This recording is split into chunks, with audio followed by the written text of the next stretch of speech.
Hi, and thank you for joining us this afternoon. My name is Kelly from the Association of Corporate Counsel Australia. In the spirit of reconciliation, ACC Australia acknowledges the traditional custodians of country throughout Australia and their connections to land, sea, and community. We pay our respects to their elders past and present and extend that respect to all Aboriginal and Torres Strait Islander peoples today. We're thrilled to have Stephen and Mary O'Leary from our Legal Leaders Advisory Group with us today, and I would like to hand over to them now. Thanks so much.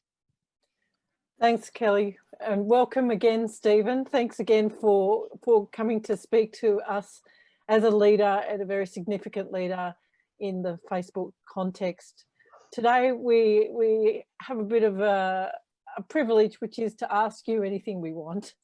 And so I'll be moderating questions for everybody who wishes to submit something online. I'll be able to see your questions and live Q&A, and please feel free to keep shooting them through. We're going to start with some questions that came out of the first session with Stephen, which took quite a futurist angle. And people were particularly interested, Stephen, in the role of lawyers and what that role would look like in the future. Indeed, and thank you, Mary, for being here, and thanks very much for the opportunity to join such a wonderful group again. I really enjoyed the last session we had a few weeks ago, so it's great to come back. A quick apologies for me. I've just come out of the hospital a week ago. I had pneumonia, so I may occasionally have to do that to cough, and so my apologies. I will try to mute myself when I cough, but I am feeling much better, so great to be here. Now, the question you just asked there was about the future of the legal profession and sort of what role lawyers will play in the future. I can tell you from my own experience, businesses I've built working at Facebook and other companies I run now, a machine learning AI company. I've always considered my in-house counsel to be a key part of my leadership team, to be a key thought leader, to be a key commercial leader, not just a legal leader within my organization. And I think that's part of the reason why the companies I've been involved in have been successful. And I think that's going to be even more true in the future. And we're seeing it every single day now. Look at the evolution of data and technology in the wider world, and look how it's even accelerated now under COVID. Well, what does that tell you? It tells you that you need partners by your side as a business leader that can help you navigate not just the commercial waters you're going through, but all of the regulatory, legal, compliance, all the issues that in many ways haven't even been formed yet. We're literally going through an era now where the regulation and the codification of things like data privacy are just happening now. They're happening in real time. And so to do that without a trusted in-house counsel as your partner is just insane. I don't understand how you can do it. And I know, especially in my time at Facebook, the in-house counsel in our organization were just critical to almost every decision we made as a business, big decision, because we were going into such uncharted waters. So I think the future is going to be even brighter for in-house counsel than it has been in the past, because the world's just getting more complicated and faster moving. And just to pick up a theme that you've left there is to say faster moving. And so obviously there's always concerns, or not necessarily concerns and opportunities that are seen by the profession in terms of automation, AI, and how do you see that playing out for lawyers specifically? Yeah, again, there's many threads to this, okay? So a lot of it gets captured under the guise of AI, but you really have to tease out the threads. So one thread is what you mentioned before, automation. So in its simplest form, this is machines, taking over from humans to do certain tasks in businesses. Now that's been going on for hundreds of years. We had looms replace weavers, 200 years ago in England. So this is a continuation in some sense, but it definitely is an acceleration as well, because now what's happening with automation is not just machines that are doing things that are relatively manual and mechanistic. There's machines that are doing things that are much more around making decisions or processing data, moving into slightly higher cognitive areas that humans traditionally have been the ones who've been very good at, and machines haven't been very good at. So that then moves into the realm of what we would call machine learning or artificial intelligence, where I think, at least in the horizon over the next 10, 15 years, I don't think we're going to see AI and machine learning totally replace whole functions within organizations. But in terms of, it'll just take out your accounting department, or it'll take out your HR department, or it'll take out your operations department. But what I do think you'll see is it will change drastically and pretty quickly the nature of some of those jobs. So, for example, you'll see in the legal profession, you're having to work alongside AI or machine learning tools that help you just get things done faster, or get things done more efficiently, or make decisions that are better, higher quality than decisions that you could make without these tools. And so you're working alongside the AI and the machines. And I think that is the big shift we're going to see over the next 10, 15, 20 years. And I don't think it's going to be until 20, 30 years from now that we start to see wholesale replacement of whole classes of workers. So one example is drivers. If I've seen some estimates in the United States, it's like 30% of all American males drive a vehicle as their profession in some form or other. It's a huge percentage. And of course, the problem is if they're all replaced by autonomous vehicles, you have a massive dislocation in terms of employment and all the other problems that come with it. Now, if that happens really quickly, of course, that's a big problem. And I think it actually will happen relatively quickly. I don't think it's going to be this kind of multi-generational shift that we've seen with other technologies. I think it's going to happen within the working lifetimes of these individuals. So you might see 30 years from now, suddenly within just a few short years, every truck driver and car driver and taxi driver is unemployed. All those people need to be repurposed.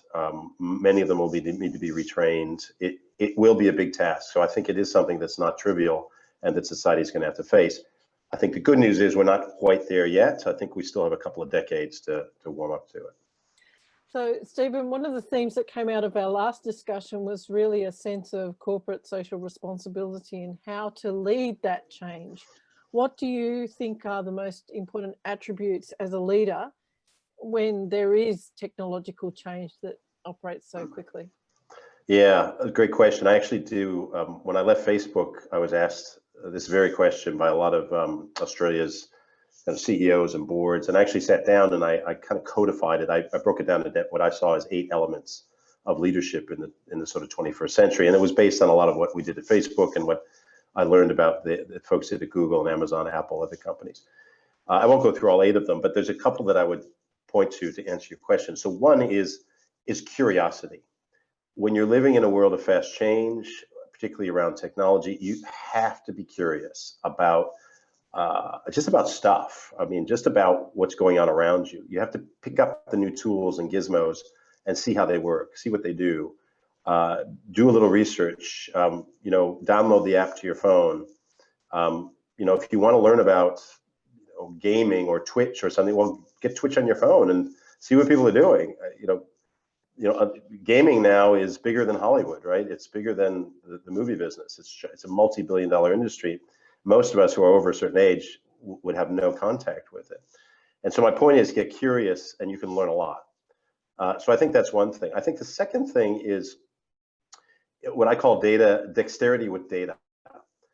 All of us were trained to be managers of a certain type, but very few of us were trained in data. I wasn't. When I came up, even through my business school, data just was not it was seen as a function that was just somewhere buried down in the organization. Well, that is just not true today. Data is absolutely the lifeblood to every business on earth. It is a strategic advantage or disadvantage, depending on your position with it.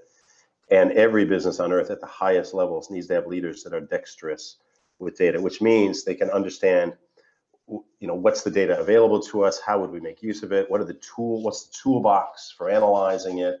How do we recruit and build talent to internally to make sure that we can be on top of the data that we need to be on top of? And you're seeing this now with all kinds of organizations. For example, the banks in the last few years, the pendulum has swung. They were I would characterize them as very sort of data Luddites just 5, 6, 7 years ago. And now, you look at organizations like NAB who have said, well, we're going to be hiring, 5,000 data scientists, in the next few years. And so they're either retooling existing people or they're hiring new people because they see that, for better or worse, data is going to be the future of whether they're successful as a bank or not. Thank you. So it's clear that each leader has to have those attributes that really point to the future. You've mentioned curiosity and data dexterity. For people attending this Q&A, including Rebecca Kenny, who asked the question, one of the interest points is, what are the suggestions that you might have for getting a seat at the table with the CEO and the board? A position of power and influence. Sure, as an internal counsel. Yeah, great question, Rebecca. Hi, I can't see you or identify you in any way, but thanks for your question. Look, the best way to get a seat at the table, doesn't matter who you are, is to have something relevant and important to say, right? And so what's that based on? It's based on insight and the ability to communicate that insight. So whoever you are, whether you're it doesn't matter if you're internal counsel or CFO or CEO, and I get asked these questions by CTOs and CIOs and chief marketing officers. They all say, how do I get more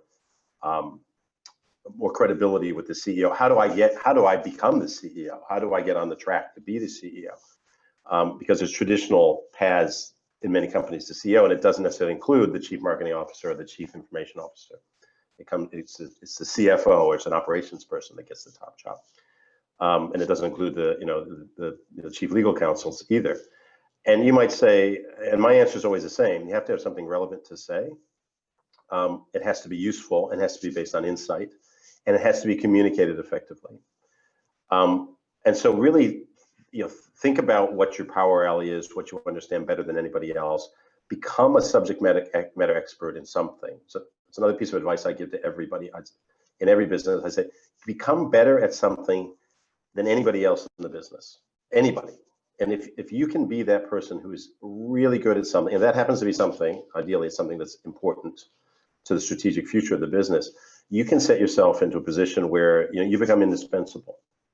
But then, of course, you have to be able to communicate that as well. Just knowing it or having the insight and not being able to articulate it in a way that's concise and that's captivating, that can tell the right story, is going to be, it won't be useful either. So I say this often to people who are very smart and do have insight, but they're still struggling. I say you need to go and learn how to present better. You need to learn how to communicate better. You need to know how to own the room. I've done this same training myself. It was actually called Own the Room, I believe. I've it's a plug for these guys. This American guy, I actually can't even remember his name. It was great training. It was all about, how do you use words and your body in a way that commands the message. And it sounds trivial, but it actually is absolutely critical. It's not the words on the page or how good your PowerPoint slide is. It's 90% of it is about how you are and how you present. So all of you, I would urge you, if you haven't done a really high level public speaking or presentation course from a really, really high level organization, I would urge you to do that as part of your own professional development. Thanks, Stephen. And I've got a question continuing that theme, which is about when making a jump from a lawyer, a more traditional lawyer, to someone who communicates with clarity and engagement, what do you feel are the traps that you've seen that lawyers fall into? I think a trap we all fall into, and I think lawyers would be the same, is you get too caught up in your own in-house language, your own, your pseudonyms, your jargon, your paradigms for looking at problems, and therefore you get pigeonholed. And you can get pigeonholed then as something maybe you don't want to be. Hey, of course you're a lawyer, you're not going to hide that, but maybe you don't necessarily want to be pigeonholed as only the lawyer. I'll just turn to this person for, sort of reactive legal advice, not for proactive strategic advice. And so a lot of that can be around you using the wrong language. You're not being a translator. Translators are really important in every business. It's people who are good at knowing the the specifics about a certain domain area and expertise, but then being able to translate that to others in the business that have no background in that area. Those are really powerful and often successful people in business. If people ask me, and I've had, successes and failures in my life in business, but I've been relatively successful probably in the total arc of my career. And people ask me, how have you been successful? I think one of the ways is I've actually been a pretty good translator. I've been able to take the technology side of things. I actually have no engineering or technology background, but I can build a technology company because I know how to bridge the gap between the commercial side and the technical side. I know how to bring a lawyer into the conversation. I know how to talk to my CFO. I know how to talk to my HR person. I know how to talk to my operations people. I can do their jobs if I had to, right? And I actually have done some of their jobs over the course of my career. I've gone outside of my core, and I've actually done things that are sort of outside the core. And if you go and if you do a job, say you go and you work in marketing for 6 months, guess what? You know a lot more about marketing when you get back to your other job. And so that's another great thing to do in the career you're in. If you can look for secondments or opportunities to work on projects that expose you to parts of the business that you may not have a deep understanding of, that can help you with that ability to be a translator as well. Thank you. So I'm interested in this concept of creating your ins. In your personal experiences, what have you done to better understand parts of your business? Yeah. What have I done? I've done a million different things. But let me just go to the simplest thing. Because think about this for a minute. Whatever business you work in now, anybody who's here on the call, there's going to be dozens and hundreds, maybe thousands of people inside that business. They all are pretty smart people that have been hired for most of them for specific roles that you have no idea what they do. But you know what? You can go and you can walk up to those people, or you can make a relationship and say, tell me what you do. Explain to me what your job is. How do you do it? How do you get things done? How do you take things from others and hand things to other people in the business? I actually did that at Facebook when I first arrived, and part of it was a survival mechanism. I had to figure out the business was very disorganized when I first got there, and I came to this big realization that if you can turn all the people around you in the business into your teachers, so they'll teach you about what their job is. People love talking about what they do. They love it. It's like people love talking about their kids and what they do, and particularly if it's a genuine interest. And so I would urge any of you to say, if you don't really understand how your business works, and I know people have been in the same company for 20 years and they don't really understand how different functions or things work. Go out of your way to find people high and low, doesn't matter the level that they work at, and in areas of the business that you may have no exposure to, or you think you know, but you may not if you dig a little deeper. And just ask people to give you 45 minutes or an hour to tell you, and the simple question is, tell me how to do your job. Show me, train me. Just pretend I'm somebody you're teaching how to do your job. That is probably the single most powerful thing you can do to understand how a business works. And it's something that very few of us ever tap into. We just sit there in our silos, and we don't sort of jump into other people's silos and see what goes on over there. Thank you. Now turning more to, I guess, another futurist view. We have talked about how you think the drivers will change, so there won't be those driving jobs. Lawyers will need to be more tech literate and use greater tools and think more about strategic advice. I guess turning your mind to another industry, one of the questions that came up from the last session was, how do you see the energy industry will be impacted in the future? I assume this is somebody from the energy industry, perhaps, but you may know more than I do. So I would not presume to be an expert on the energy industry, so I caveat my answer. But if you sort of track out there's two things that I think you can track out in terms of impacting energy in general. One is the sort of short-term impacts of the pandemic that's going on now. And then the second is the longer term impacts of technology change. And I suppose the third is, is sort of the regulation that sits on top of that in terms of trying to, decrease or control greenhouse gases and fossil fuels, such as it is. I won't talk about the last one, but let's talk about the first two. So I think in the pandemic, energy usage profiles obviously have changed dramatically in a very short period of time. I mean, look at let's just take one form of energy, which would be, petroleum and gasoline and petrol in our cars.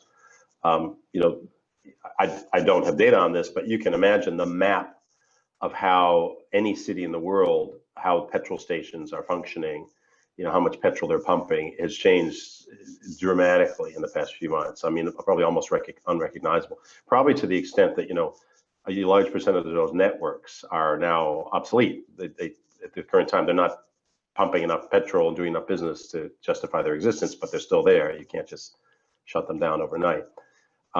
The second is around things like the electricity grid and how that's functioning. Energy consumption profiles are very different in terms of industry and commercial properties versus residential. Many more people sitting at home now, running their heaters and running their air conditioners. That's going to change all kinds of load factors and profiles in terms of revenue, et cetera, because of those tend, and sometimes in some ways in good ways, because those customers tend to get charged a little more than your bigger corporate customers do. They don't have the bargaining power.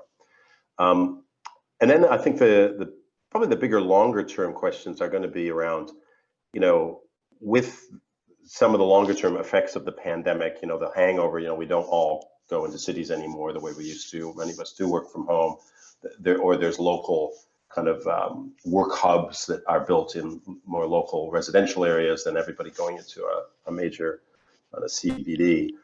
That's going to change the profile as well. And it may actually make things like renewable energies and solar and things more attractive in some ways. I mean, I'm not an expert in this field, but it's going to change demand profiles and it's going to change usage. So it may actually open up certain areas. So those are sort of the things I say about the pandemic. I think longer term, at least from what I know, things like that, like energy storage, batteries, they're pretty profound in their impacts if they can work, because they start to eliminate the need to build these big, coal-fired generators and all these transmission lines. It's always been a big problem is how do you store electricity? But now some of the technologies that I've seen are doing that at a pretty massive scale, which is pretty impressive. And then of course, things like gas and solar, the prices are, per kilowatt and per megawatt are coming down substantially, and regulations starting to tilt that way as well.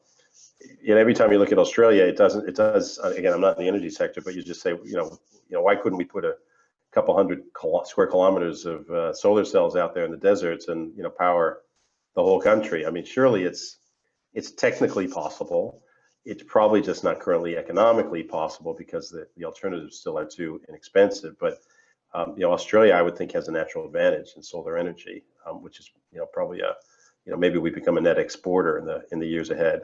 Clear skies and lots of sunshine is exactly where you want to be with solar energy. Thank you, Stephen. The next question probably requires a bit of explanation first about how you see the personalized data economy. So obviously Facebook is a marketing engine. It will market in a way that's very personalized. Does this mean that marketing falls mute? What do you see the future of marketing and consumer trust to be? Yeah, and this is I think as an in-house lawyer as well, this is something you need to start to think about for whatever business you're in, because I think we're heading in this direction pretty quickly. And this is something I'll call the personalized data economy. And the characteristics of that are a couple. One is that individual people will start to seal themselves off in terms of the data that we spit out. We will start to seal ourselves off from prying eyes. So right now we live in a kind of wild west of data, which, the early days of the internet, we're still in the first couple of decades of the internet, But what the internet does particularly, and now with the rise of sensors and cameras and all this other technology, is there's just tons of data being spat out. I mean, the world has produced more data in the last 3 years than in all of history combined. We're at this tsunami of data going on. But what's happening is those of us who are kind of the natural generators or owners of that data, particularly you and me, and look, your dog generates data too, but the difference with your dog is your dog doesn't spend money and can be convinced to buy products. You can't. So thus, everybody's a lot more interested in the data about you than they are about your dog. If your dog starts spending money, guess what? There's people, companies get a lot more interested in data about your dog. But all of us are undefended in this area right now. So if I asked anyone on the call, hey, who knows what about you and what are they doing with you? What are they doing with that information? You wouldn't have an answer. Mark Zuckerberg doesn't know the answer to that question. Jeff Bezos doesn't know because currently it's unknowable. There's just so much data out there. Now that is going to change. It is changing through regulation, through consumer action, through technology. Increasingly, more and more of us are starting to get into data silos, particularly those of us who are in wealthier countries, the more well-off, and those who are more technically literate. So Australia generally falls into that bucket because we have an interest in doing this. So, for example, if advertisers want to, everybody on this call, you guys are all, you're prime targets for almost every advertiser. And the reason is you make more money than the average person does, and you spend more money than the average person does. So you're prime target for lots of advertising. But what if you, through the channels that you spent your time in, the media channels, which is where advertising appears, started to shut yourself off? You put up walls around you. You had AI that was filtering out ads. You've just seen a change. I don't know if some of you might not have followed it because it's buried in the press a bit, but Apple has just announced an upgrade to its iOS, its operating system for its iPhones, right? And that's the biggest operating system in the world for iPhones, and there's 2 billion iPhones on the face of the earth. And this upgrade is going to change a setting within your phone. If you have an iPhone, you will now be given an option to opt in to advertising or use of your data to target advertising in apps and websites that you visit through that phone. The current status is you have to opt out of that. You have to go find it and opt out. Now, that's the way Facebook and Google want it. They want it to be opt out. Apple is changing one simple thing. They're saying, no, it's got to be opt in. That means when all of us on this call upgrade to the latest iOS system in the next few months, you'll get a notification. You got to upgrade your iOS on your iPhone. You will get excuse me one sec. You will all get notifications that ask whether you want your data to be collected and by third parties to target ads on you. Many of us are going to say no. So that is another one of these steps into you are walling yourself off from this great mass Wild West of the data economy. Advertisers will still want to reach you. So what are they going to have to do as you start to get behind these walls? They're going to have to ask your permission. And so no longer is Audi or Mercedes-Benz or BMW just going to be able to blast an ad into your Facebook feed or onto a website where you visit or into your Netflix feed. And guess what? Netflix has no advertising. For those of you who watch Netflix, you've essentially said, I'll pay $14 a month to have no ads. That's what you've told Netflix. And Netflix is building a huge business based on that. But every minute you watch Netflix, you're not watching a commercially supported network. Your eyeballs are offline. And so that's bad for advertisers. So they're going to have to ask permission. So it's no longer, I'm just going to show you an ad. If I'm Audi, I'm going to have to knock on your digital door and say, may I show you something? May I speak to you?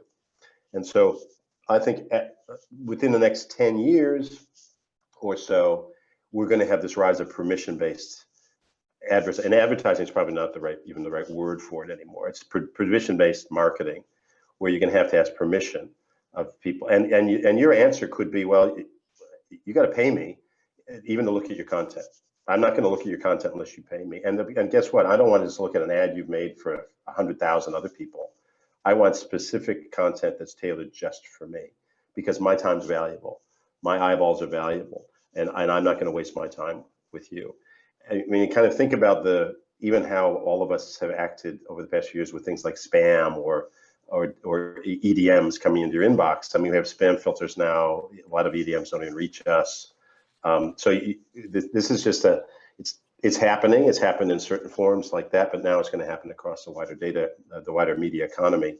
And this has massive implications for marketing, advertising, how products, the whole, big industries that rely on advertising like automotive and FMCG and retail. They're going to be absolutely challenged by this. Why do you think that Apple finds it strategically important to introduce that now, Stephen? Why does Apple find it strategically important? Yeah. That's a big question. I think there's a bit of a war going on between Apple and Facebook and Google and Amazon at the moment. There's the sort of the big four. And that battle is being fought on many fronts. And all these companies are kind of co-opetitive, right? They rely on each other's products to an extent, and they also compete with each other's products. Amazon is a big advertiser on Facebook, for example, and Facebook is the biggest app on the App Store over at Apple. There's a big love-hate relationship. But I think what's going on right now is Apple's trying to take a high ground around data privacy that they see as probably advantageous to them in this new regulatory and political environment that we're entering into. I think Apple has its own problems with privacy, which if you dig a little deeper, you find out about. But they're trying to take a moral high ground. I think this is part of it. Absolutely. And so I guess it all comes down to monetizing. And after having sold you the device, is it more the warm and fuzzy section of like Apple is better at protecting my data? Is it attaching a premium to privacy? Is that the line that you think Apple's taking? Yeah, Apple takes a few different lines. I think one is that it preaches that it doesn't collect or sell personal data or monetize it. As I say, if you dig a little deeper, you find that in some ways that they do. There's criticisms of Apple as well, which is, we're seeing that now with the App Store. Many of you your lawyers, you'll follow some of these things. Fortnite is now suing Apple, or Epic Games is suing Apple. They make Fortnite, which is probably one of the biggest video games in the world. They're suing Apple around anti-competitive practices in the App Store. There's a big love-hate relationship amongst developers around the world with the App Store because it is a sort of walled garden. But Apple would argue that they do that for quality control reasons and consumer experience is much better, and et cetera, et cetera. But I think Apple is trying to position themselves as the kind of champion of privacy and individual rights, which is probably a smart move, to be honest with you, because it's very hard for Facebook and Google to do that. And I think if there's any regulatory pendulums that really swing across this the digital industry, it is going to disproportionately impact Facebook and Google.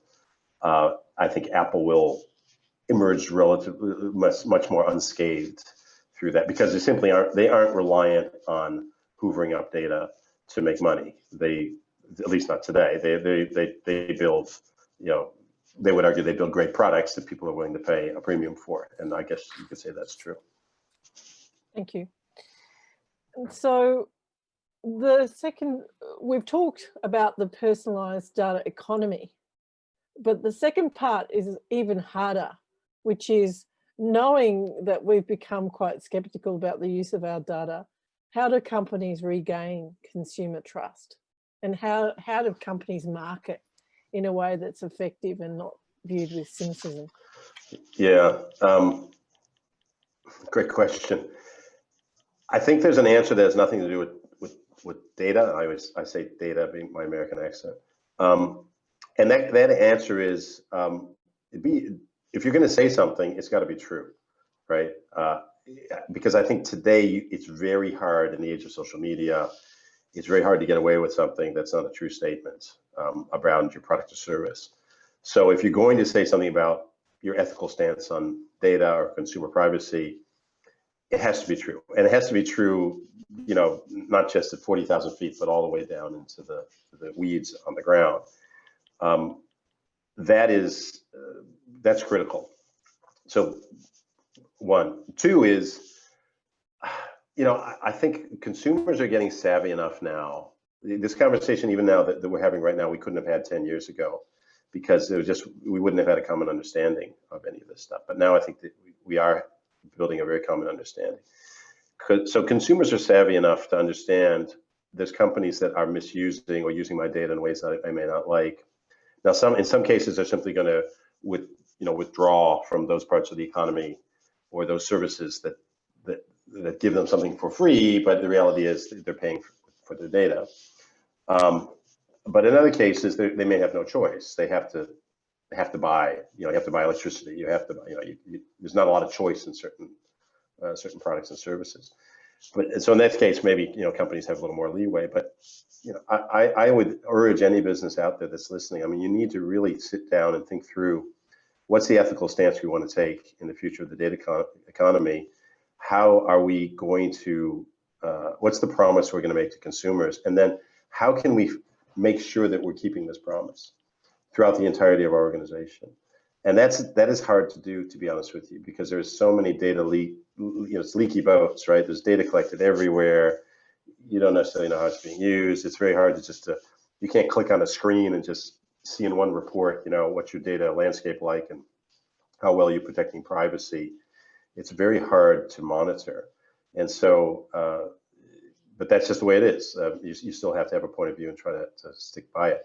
I mean, unfortunately, we saw with the banks over the past few years with the Royal Commission, just the complete lack of, I think, awareness at parts of the bank about what was going on in other parts of these banks, in terms of not so much necessarily how data was being misused, but how consumers' trust was being abused. And that was, a huge wake-up call for the banks, and I think even 20, 30 years ago, maybe that would have been swept under the rug, and consumers would have no choice and tough luck. But now, with social media, with the press, with much more competition in financial services, it's done a lot more damage to these banks than it would have just a few years ago. Thank you. And thank you to Katerina Laria and Jimmy Wang for sending through their questions, because I'm almost at the end of questions from the prior session. And just because we have been talking about the banks, I'd like to pick up on the question asked by Jimmy Wang. So Jimmy asks, do you think the big four banks are too big to regulate now? Great question, Jimmy. Thanks for the question. Too big to regulate? Now, look, again, you're asking me a question in an area that I am not a regulatory, law expert, so I'm speculating a bit. But I think the banks in Australia, given the scale of the rest of the world, are not that gigantic. They're fairly modest in size and scope. They're in terms of the economy, they're pretty big.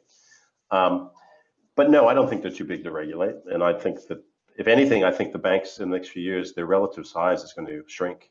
Not that they're not good businesses and well run. I just think that they're going to face a lot more competitive challenges. And you're seeing it with the rise of these fintechs, like Afterpay and ZipPay. These guys have come out of nowhere to build multi-billion-dollar companies. Now, they're not going to unseat the banks overnight, but I think, there's going to be this chipping away. And then if some of the big tech companies go into financial services as well, which I think that's starting to happen, you'll start to see some of the bank's advantage there slip away. And Apple already has payments. Apple has a credit card in the U.S. Amazon loans money to its suppliers. Facebook's moving into payments and cryptocurrency, or trying to. So they're all making these little inroads. Eventually, you will find, we come back in 10 years from now, you'll be getting your home loan from Amazon and your credit card from Google, and it will happen. I mean, it has to happen because they need to grow, and financial services is a big part of the economy. Jimmy's question was actually directed beyond financial services. So his thinking about Big Four was actually Apple, Google, Okay. Facebook. So I misinterpreted that question, but I think you neatly pointed out the issue here. We've got huge market power with Apple, Google, Amazon, Facebook. Are they just too big to regulate on a country level now? Yeah, so the great, even better question, Jimmy. So thanks for the interpretation, Mary. I think in some ways, yes, they are too big. And it's not that, I think it's not necessarily they're too big to regulate. It's that the world isn't set up to regulate them. You know, if I was an alien, if you were an alien, you came down to Earth and you said, okay, organize this planet. Would the first thing you do would be say, okay, I'm going to divide it into 155 different countries with different laws, different currencies, different.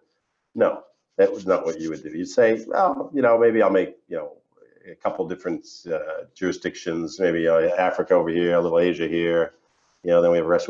You wouldn't have it into all these different jurisdictions. And unfortunately, you know, or not, maybe not fortunately or unfortunately, Facebook, Google, Amazon, you know, these companies are now, they're multinational in a way that we've never seen before. The scale, their influence, the rate at which they've grown, we've never seen this before. You know, we've had the global companies for a long, long time, but this is different. This is at another level, and so much so that they're starting to influence not just the economies or entire industries like the media industry in certain countries. They're influencing how democracy works. They're influencing how decisions and opinions get formed, how decisions get made. They're influencing how information is distributed within a democracy. And I would argue that that's not an economic question. That's a political question, right?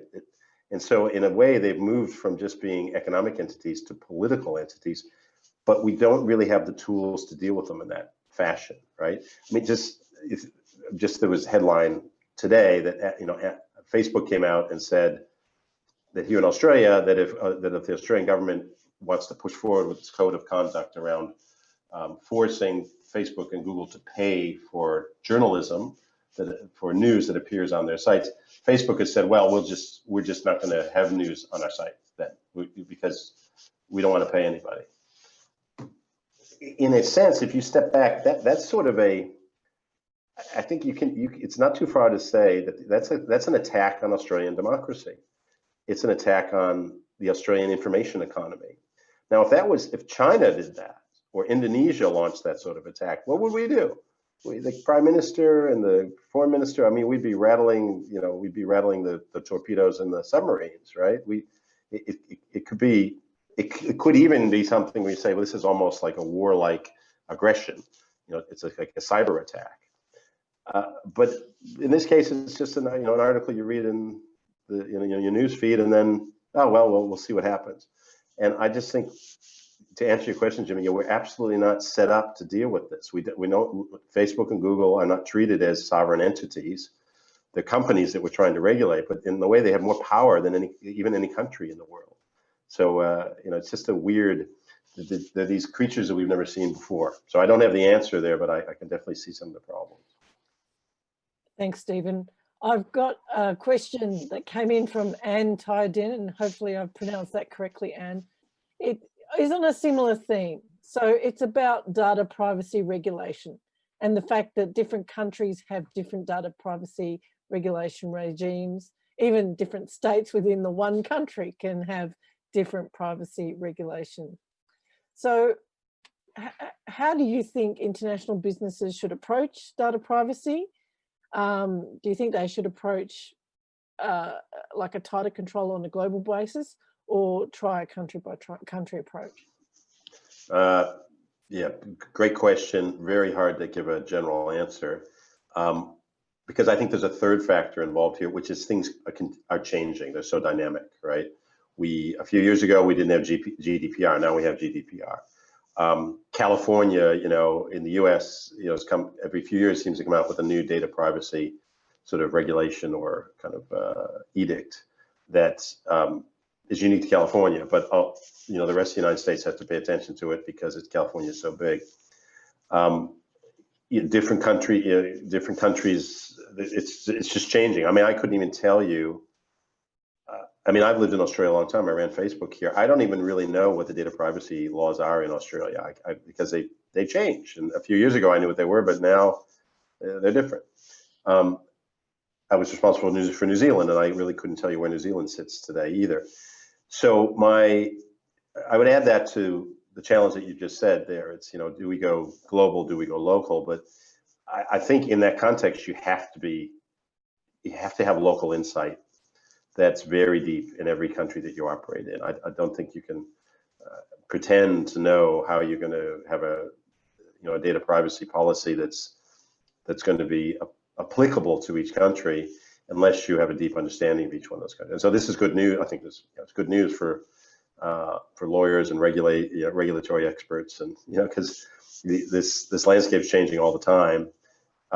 And there's a lot of influence that's being applied to try to make it, change in certain directions. But at the same time, just understanding what's going on is a huge problem. And I know even companies like Facebook, they employ hundreds and hundreds of people just to keep up to date on what's going on in terms of data privacy in different countries. Thank you for that. Now we're going to change gears again, back to lawyers and how they can maximize their communication and creative impact. So this question's in from Kanarina Laria. And Stephen, she's asking you to consider, specifically during virtual meetings, how can lawyers maximize communication impact and creative impact? Great question. In a way that has nothing to do with the future of digital or anything. It's just like, how do I get better at my Zoom meetings? I am not an expert on giving Zoom meetings. And for all of you on the call, I'm sure, I was just saying this to somebody who works for me today. I say, I am sick of Zoom. Honestly, if I had a year without Zoom meeting, I'd be very happy. But it is what it is. It's where we are. Look, I've seen a bunch of tips on this. Look, you can Google things and probably get more insight in terms of tips and suggestions than I could give.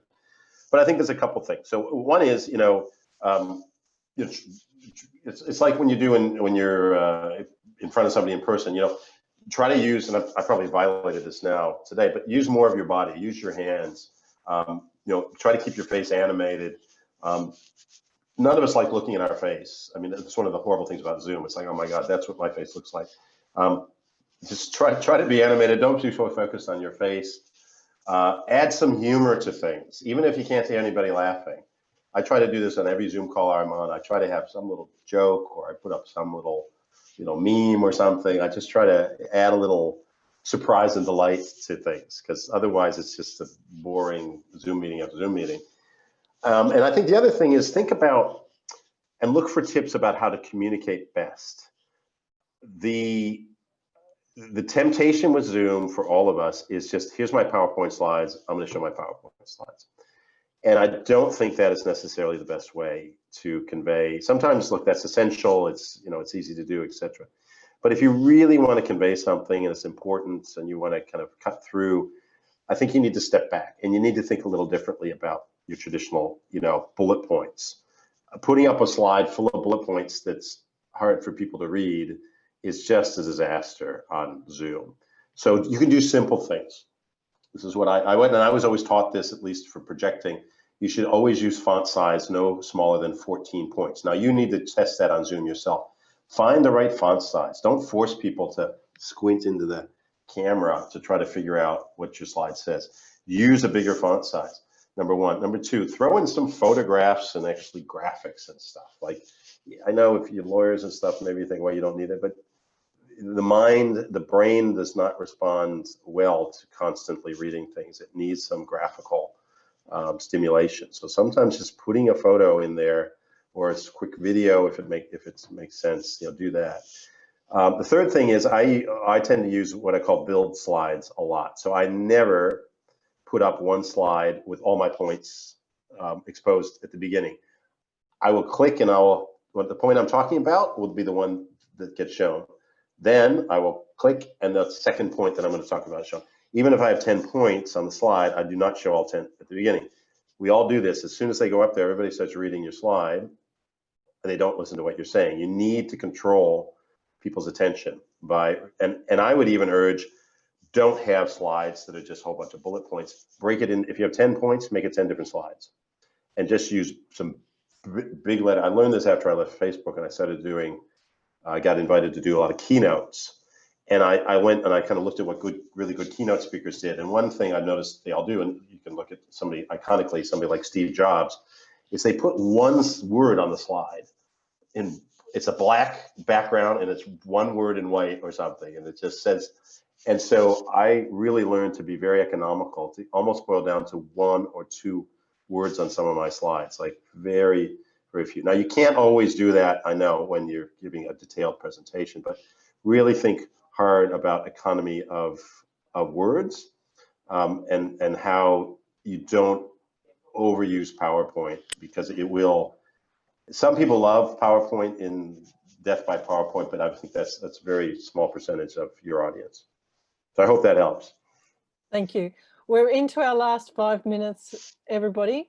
So there may be a chance where your question is not answered, but we'll do our best to answer the questions. It just means from a theme perspective, we might be jumping around in this last section. So Gregory Shinsky asks you about, where do you see cryptocurrency going? Will it grow in relevance and replace national currencies? Will it be regulated? I think crypto has a lot of problems ahead of it in terms of it's going to be a regulatory nightmare, and I think central banks and governments are just not going to give a lot of leash to cryptocurrencies for a long time. So I just don't see it being. There's going to be niches where crypto makes sense, but I don't think it's going to be widely used for a long time. At least. If we came back 10 years from now and crypto was, more than 10% of the world, financial flows, I would be pretty surprised. I just think there's too many it's too many regulatory problems, and there's money laundering problems, and it's if you really look into cryptocurrency, it's a nightmare, a legal nightmare. It's just going to take years to sort out. And I guess picking up one of the other themes that you've had before, potentially gives a few parties too much political and economic power. It does. I mean, do we really, like, I love Facebook. I worked for Facebook for years, but I really don't want Facebook controlling my currency. It's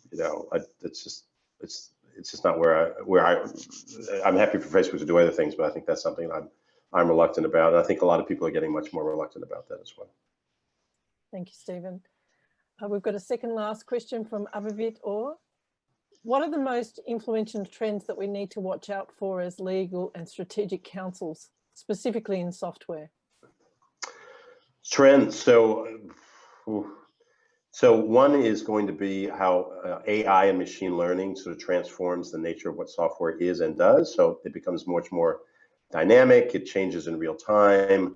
It's not like you buy a piece of software that just does the same thing every day. By machine learning based software learns and changes over time. So that's something that's going to have implications, legal implications, as you can probably start to imagine. I think the second thing is the shift, particularly with the cloud and with data going to the cloud. You're going to have a lot of questions already around what's the data sovereignty? Where does that data sit? How can it go across borders if it can? Where does, how does personal information get stripped or not stripped? I'm building a medical AI business today, and we're going through whole thickets of, we've got business in China, Europe, the US, and we have to have separate clouds in each country. We have to strip personal identifiable information in country. There's a lot of compliance issues we have to deal with. So that's just going to get more complicated as more of the world's data and software moves to the cloud. And it's a perfect lead into our last question from Jimmy Huang. So it seems at the moment that China and US are sort of working towards a technological separation, but with tech companies developing quickly in China, do you think it's going to have an impact on the US big techs, or do you think that, are we going to get harmony, or are we going to get war? Great question. I think it's going to be more war than harmony over the next 10 years or so. I think the politics, it's not just the technology, it's the politics of both countries, I think, have come to the level where, you know, they want to have national champions and they want to protect themselves against perceived and real threats from the other side around data and cyber issues. That it becomes very convenient then politically to do things like President Trump is doing now, which is saying, well, you know, TikTok has to be sold to an American company. But now you've seen the Chinese jump in and say, you know, not so fast. We're going to have to put, you know, restrictions on, you know, national security restrictions on who can own TikTok. And guess what? That's not going to include an American company. So I think these little battles, I don't think it's going to go away even if Trump leaves the White House. I think it's going to be continued by, I think the U.S. Congress and whoever takes over in the White House is going to continue to be very aggressive with China. And I think China's going to respond in kind. This probably won't be good for the world overall, but, you know, I think we'll all survive. Those separate ecosystems will start to emerge, as they already have. And, you know, here in little old Australia, hopefully we can be the middle ground between the two, you know, the warring giants, to make sure that, you know, we can take advantage of both sides. We hope that we can spread harmony. Well, it's been a fantastic session, ranging from crypto to gaming and many things in between. So thank you so much for your time, Stephen. Thank you, Mary. Thank you, everybody. In a real meeting, this would be a room full of clapping. So I think I'm allowed to say, woohoo, you rock, to try and represent the enthusiasm of our attendees and our gratitude to your futurist views, for your future. Thank you. It's wonderful. I haven't been able to meet everybody personally, but those folks who I have met in this world, I've learned a lot as well. And anybody who's on the call, consider us friends. You can find me on LinkedIn, particularly, or Facebook. Feel free to link up, and I can have a chat offline if you want. Thank you, Stephen. Take care.